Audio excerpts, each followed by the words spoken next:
Humanity has had some brilliant insights over the years, but this is a celebration of our absolute worst brain farts, specifically the ones we wore. We are diving into the most impractical, life-threatening, and straight-up moronic trends that somehow passed for fashion.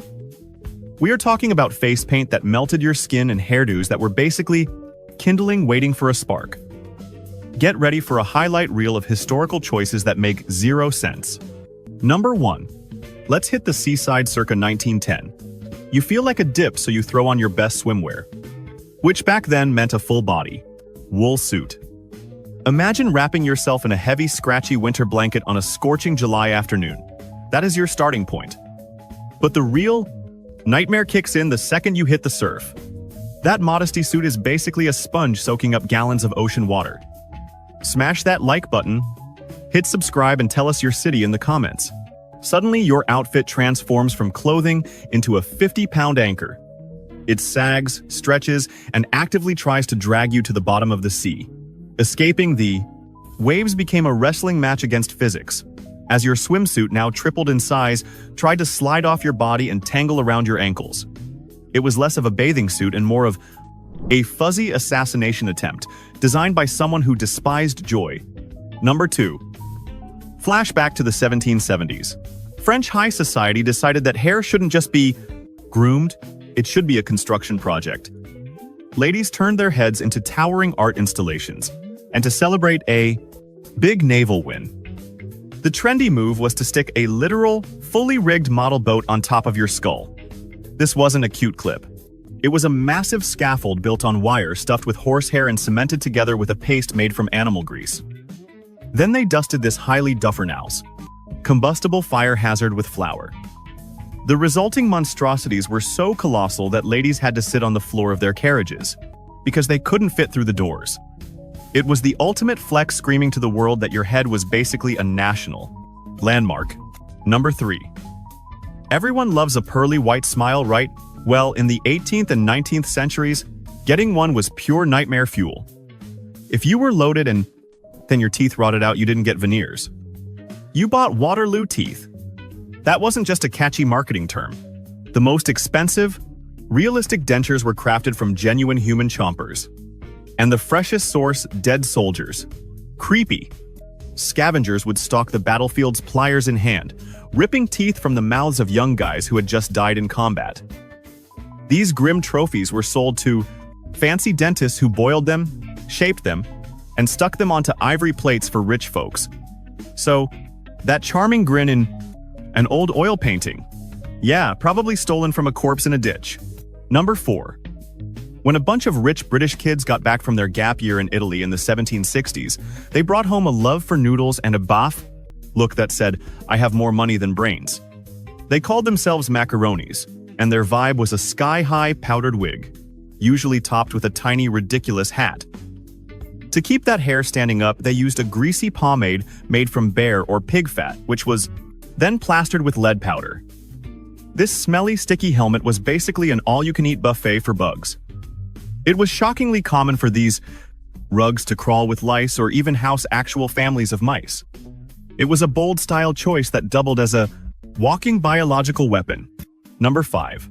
Early 20th century designers unleashed a garment that felt like a punishment for simply existing. They called it the hobble skirt, and it lived up to the branding. It literally hobbled you. The fabric was cinched so tight around the ankles that taking a normal stride was physically impossible. Women had to resort to a weird shuffling waddle just to get anywhere. Simple stuff like walking up steps or crossing the road before traffic hit became an extreme sport. In a time before cars ruled the world, this trend turned walking the main way people got around into a dangerous comedy routine. For the sake of looking skinny. Number 6. You think modern platforms are high? Meet their great-grandparent from 16th century Venice, the chopin. These weren't shoes. They were personal stilts, made of cork or wood rising up to 50 centimeters, that is nearly 20 inches.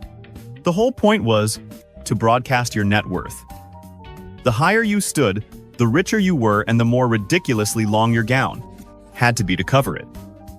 Obviously, moving around on these wooden towers was a recipe for a broken neck. A noblewoman couldn't walk alone. She needed A pit crew, usually 2 servants gripping her arms just to help her wobble down the alley. It was the ultimate power move that said, "I am so wealthy, I pay people to help me defy gravity." Number 7. In the Elizabethan age, the ideal male body wasn't about gym gains, it was about upholstery. The trick to looking swole. There was called bombasting, which meant stuffing your outfit like a cheap sofa. Guys would pack their jackets and shorts with insane amounts of filler. We are talking horsehair, wool rags, and even sawdust. This created a cartoonish shape with a puffed-out chest and a fake beer belly that stuck out like a shelf. The result was a stiff, spherical dude who looked intimidating, but couldn't bend at the waist, sit down, or put on his own socks. It was a bizarre arms race of padding, where your social standing depended on how much trash you could cram into your pants. Number 8. The powdered wigs that defined high society style in the 17th and 18th centuries screamed elegance, but the backstory absolute nightmare fuel. To nail that, effortless vibe. The best wigs were woven from 100% real human locks, and the industry hunting for this stuff was basically a horror movie. Manufacturers got grabby anywhere they could, usually targeting folks who couldn't fight back. Starving ladies swapped their flowing manes for pocket change. Jails shaved, rookies bald, and fever wards clipped patients while they were down. But the nastiest source, they straight up looted scalps. From people who had just kicked the bucket. So that fancy duchess's glorious hairdo was likely a Frankenstein mix of peasant convict and literal dead body. Number 9. Around the 1850s, the hottest body shape was essentially a giant church bell. Enter the crinoline. We aren't talking about a cute slip here. This was a full-on metal skeleton strapped beneath the dress. Sure, it saved ladies from sweating under a mountain of heavy fabric, but it brought along some totally ridiculous drama. Rocking a crinoline meant taking up as much floor space as 3 dudes making it. Impossible to enter a room without doing a weird crab walk. Trying to sit down was basically Russian roulette, where the whole contraption might flip up and smack you in the face. Get caught in a breeze. Congratulations, you are now a human kite. But the scariest part was that these traps were basically kindling waiting for a spark. Being that wide meant you were constantly knocking into fireplaces, and way too many ladies went up in flames, stuck inside their own stylish prisons. Number 10. The Roaring '20s gave us the flapper, the ultimate rebel. But it also cursed us with the cloche hat, a piece of gear that apparently wanted to undo all that liberation by blinding women. This bucket-shaped helmet was meant to ride low, smashing down past the forehead to the brows. If you wanted to see anything besides your shoes, you had to strut, with your nose in the air like a total snob. It created a huge visual dead zone, making a basic street crossing. Amidst all those newfangled cars, a literal gamble with death. It really summed up the vibe of the times. Stylish, cutting-edge, and stupidly lethal. Number 11. Just when you thought warping the human form couldn't get any stranger, the late 1800s rolled out the bustle. After the era of the megaskirt, everyone decided the junk in the trunk needed to be bigger. The bustle was straight-up engineering. A wire frame of faces, bunch of steel springs, or a pillow stuffed with horse mane tied right to a lady's rear. The whole point was to build a gigantic ledge for the dress to hang off, forcing the spine into a wild S-curve. It was basically the biological version of a horse person designed to turn a butt into a coffee table. It was a weird, clunky gadget proving that style maniacs will try to pump up literally any body part. Number 12. The Victorian age was peak beard culture. A dude's mustache was his entire personality, a masterpiece waxed and twirled, with serious dedication. But this face sculpture had one nemesis: hot tea. To stop the horror of a melted wet lip rug, some genius invented the mustache cup. Picture a mug with a little porcelain shelf built right inside the rim. This little barrier shielded the magnificent whiskers from the steam, letting a guy drink without destroying his meticulously styled face fur. It was a wildly specific fix for a weird issue, showing just how obsessed those Victorians were with the safety of their mustaches. Number 13. Way before gym bros cared about biceps, the peak of manly hotness in the 18th and 19th centuries was a set of juicy lower legs. Since fashion demanded skin-tight pants, and fancy socks, your calves were out there for the world to see. If you skipped leg day or just had chicken legs, don't worry. You could just buy some muscles. Guys wore fake calves pads made of cork cloth or even wood tied to their shins. Under the socks, it faked a swole leg, basically the old school version of stuffing your bra. It was a huge trend and everyone knew about the scam, proving that guys being vain and faking their physique isn't just a modern thing. Number 14. Hop in a time machine to ancient Greece or Rome and you'll see that our grooming nightmare was their ultimate. Beauty standard, the unibrow. Instead of waxing that thing off, rocking one long eyebrow was seen as peak hotness and a sign of big brains and purity in ladies. If you didn't naturally look like a caveman, you had to fake it. They used black powder or soot to draw a line across their forehead, creating one massive unified brow. To get that three-dimensional effect, some gals even glued actual goat fur to their face with tree sap. It just shows that fashion rules are totally made up and usually absolutely bonkers. Number 15. That classic princess cone hat from cartoons is based on real, totally useless headgear from the 15th century called the hennin. It was a massive steeple worn by fancy European ladies, and the taller the tower, the more important you were. A noble lady might rock a 12-inch traffic cone, but a princess, she'd be balancing a 3-foot skyscraper on her head. Keeping this bejeweled monstrosity upright was an Olympic sport, usually complicated by a ghostly veil, dragging behind like a parachute.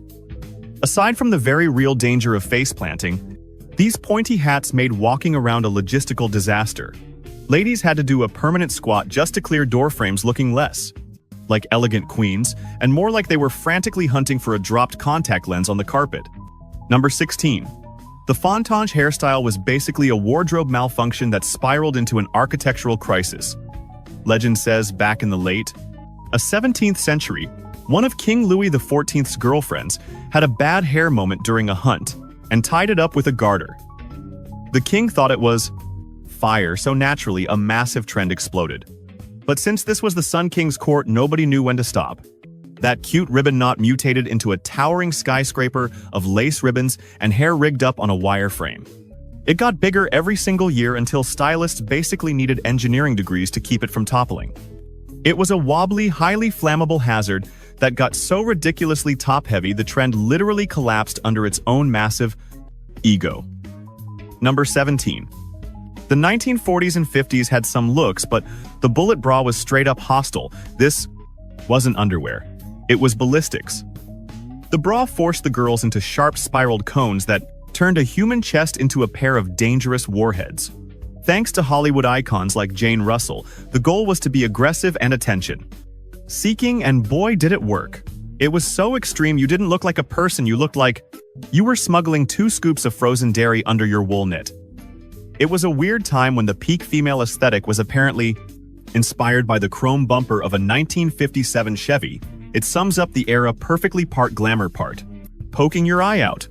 Number 18. For a solid millennium in China, the ultimate thirst trap was a horrific deformity caused by torture. The nightmare of foot binding. Starting at age 4, they'd literally snap a girl's toes and bind them under the sole until the arch broke, folding the foot in half. The aim? A tiny 3-inch lotus foot seen as the peak of class and sex appeal.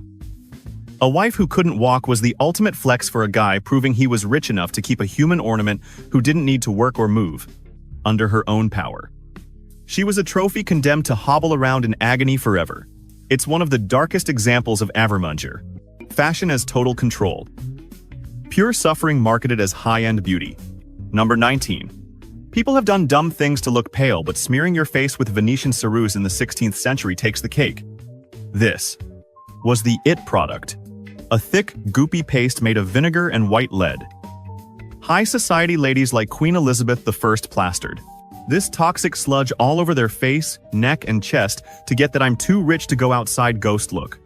The catch? It was literal poison. Using it long-term ate your skin away, causing scars, which meant you had to slap on even more lead paste to hide the damage. A total death spiral.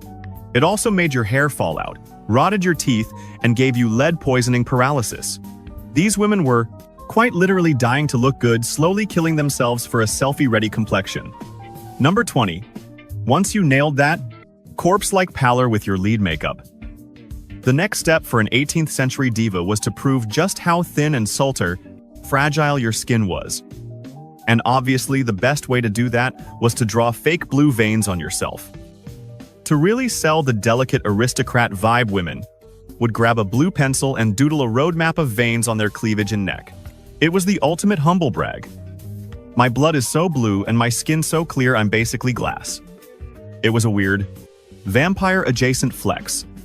A final touch that pushed fake beauty into, okay, that's creepy territory. It was basically the historical version of contouring, but for your blood vessels. Number 21. Back in the Middle Ages and early Renaissance, the hottest look was having a forehead the size of a billboard.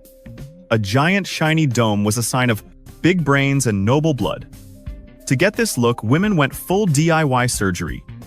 They'd pluck or shave their hairlines back, sometimes retreating inches to create a massive 5-head. But why stop there? To make the face look even longer and showcase that glorious skull, they'd rip out their eyebrows and eyelashes too. The result was a weird blank, alien vibe that everyone thought was the height of class. It just goes to show whatever grooming is annoying you today. Medieval ladies were doing something way more painful and permanent. Number 22. In the fancy courts of the 17th and 18th centuries, a sticker on your face was a whole conversation. These were mouches or beauty patches. Little bits of black fabric cut into shapes like hearts, stars, circles, or even a tiny horse and carriage. You glued them on supposedly to hide zit scars or smallpox marks, but they turned into a high-stakes flirting code. Where you stuck the patch changed the meaning. Near the eye, I'm a wild lover. On the cheek, that meant you were taken. Whereas a beauty mark on the upper lip screamed, you were single and ready to mingle. Think of it as an analog relationship status update, letting suitors gossip, hit on you, or arrange a fling just based on where you stuck a black dot.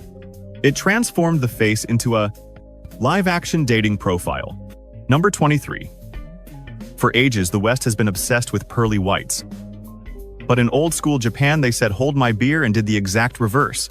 The trend of ohaguro meant dyeing your chompers totally jet black. Nothing said wifey material and high class quite like a mouthful of void. Getting that look was a nightmare, though. You had to drink a nasty cocktail of iron filings dissolved in vinegar, literally rust juice, which was mixed with tea powder. You painted this sludge on daily until your teeth looked like black lacquerware. It sounds gross to modern sensibilities, but back then it made your pale makeup pop and actually stopped cavities. It was a serious flex that turned a modern dental horror show into the peak of sophisticated fashion. Number 24. They say eyes are the window to the soul, and Renaissance Italian ladies decided to blow those windows out with dynamite. To get those big, dreamy doe eyes, they used a plant called belladonna. Sounds pretty right. It translates to beautiful lady. But plot twist, it's actually deadly nightshade. These geniuses squeezed juice from toxic berries and dropped it right onto their eyeballs. The chemical atropine paralyzed the eye muscles, forcing the pupils to dilate like dinner plates. Sure, it gave you that hazy, seductive bedroom eyes vibe, but it also came with minor side effects like blurry vision, inability to read, and if you kept doing it, light sensitivity, heart palpitations, and going totally blind. But hey, who needs to see the world when the world thinks you look absolutely drop-dead gorgeous? Number 25. You think Instagram filters are pressure? Ancient cultures laughed at that. The ultimate status symbol was a permanently squished skull. We're talking about artificial cranial deformation. Basically taking a baby's head while it's still soft and reshaping it like Play-Doh. Parents would strap boards and tight wraps around a kid's noggin to force it to grow into specific shapes, usually a giant alien cone. Everyone from the Huns to the Maya and even some French peasants did this. Having a head shaped like a traffic cone was a permanent billboard, screaming, "I am better than you." It proved you were elite, literally looking down on the round-headed peasants because your skull was 5 inches taller. You looked like a different species, which I guess was the point. It was the most extreme fashion is pain move ever. Mostly because you couldn't exactly change your mind later. Number 26. In the late 18th century, a cane wasn't just a stick for walking, it was the smartphone of its day. It was a high-tech, Do-it-all gadget for the fancy gentleman. They called them system canes, and they were hollowed out to hide all your vices and tools. Sure, lots of guys hid swords in there, but a real player had a cane with a telescope to creep on people at the theater. A secret flask for emergency booze, or a pen and paper set for when brilliance struck. Some maniacs even stuffed violins, or fishing poles inside. It was the ultimate flex for the guy who wanted to look ready for anything, whether it was a duel to the death, or a spontaneous desire to catch a trout. Number 27. In the Middle Ages, size mattered. Specifically shoe size. A guy's social rank was measured by the length of his ridiculous pointy toes. Enter the poulain shoe with a tip so long it could stick out 2 feet past your actual foot. It was literally the law. Princes got the longest tips, nobles got 2 feet, and peasants got a pathetic 6 inches. These clown shoes were a nightmare to walk in. It got so bad that guys had to use little gold chains to tie the shoe tips to their knees, just so they wouldn't trip and die. It was easily the stupidest footwear trend in human history, proving once and for all that men will do absolutely anything to add a couple of inches to their measurement. Number 28. Why wear one color when you can look like a walking optical illusion? Back in the 14th and 15th centuries, European big shots got obsessed with party-colored clothes. Imagine sewing 2 totally different outfits together right down the middle. One side is bright blue, the other is blood red. And they didn't stop at the shirt. They did the legs too. One green leg, one yellow leg. It looked like they got dressed in the dark, but it was called me party, and it was all the rage. This clash of colors was a way to brag about your family crest, or just flex your bank account since buying 2 different expensive fabrics. Cost a fortune. It turned dudes into human flags, making a very loud, very expensive statement that said, "I am rich enough to look ridiculous." Number 29. In Elizabethan England, nobody brushed their teeth but pretending you cared was super trendy, while the poor let their teeth rot out from sugar. The rich rocked a weird accessory, the luxury toothpick. We're not talking about a piece of wood here. These were straight-up bling gold picks covered in rubies and diamonds, worn on a chain around the neck like a rapper's pendant. After dinner, the ultimate power move was to whip out your diamond tool and start digging around in your mouth like a boss. Picking at your chompers in public wasn't gross, it was a flex. It signaled, hey, look at me, I can afford a massive feast. And unlike the peasants, I still have teeth left in my head. Number 30. Back in the Qing dynasty, nothing screamed, I'm better than you. Quite like growing some seriously creepy fingernails. We are talking about top-tier snobs, government officials, and fancy aristocrats, letting the claws on their pinky and ring fingers get inches long until they started curling up like twisted dried pasta. This was the ultimate subtle brag. It told the world, I don't lift a finger, literal or figurative, because I am way too rich to work. Since actually doing anything would snap these fragile talons, they protected their laziness trophies with blinged-out armor made of solid gold, or silver. Basically, you crippled your own hands voluntarily just to prove you were pampered enough to survive without using them. Number 31. The Elizabethan ruff. You know that giant fabric donut people wore around their necks in the 1600s? It screams Renaissance portrait, but it was actually a nightmare made of starched linen folded into a million figure-8 shapes and held up by wire. Sure, you looked like royalty, but good luck eating lunch. The thing was so wide that getting a fork to your face was physically impossible without crushing your collar. The solution? Comically long spoons. They had to invent extended silverware just to bridge the gap between the plate and their mouth, over that ridiculous neck fence. Talk about suffering for fashion. You literally needed special tools just to stay alive. Number 32. Usually we blame corsets on women's fashion trauma, but guess what? For a good chunk of the 19th century, dudes were suffocating themselves too. The dandy, basically the original hipster obsessed with looking perfect, he would strap into a corset to get that trendy hourglass look, tiny waist, puffed out chest, and posture stiff enough to pass a military inspection.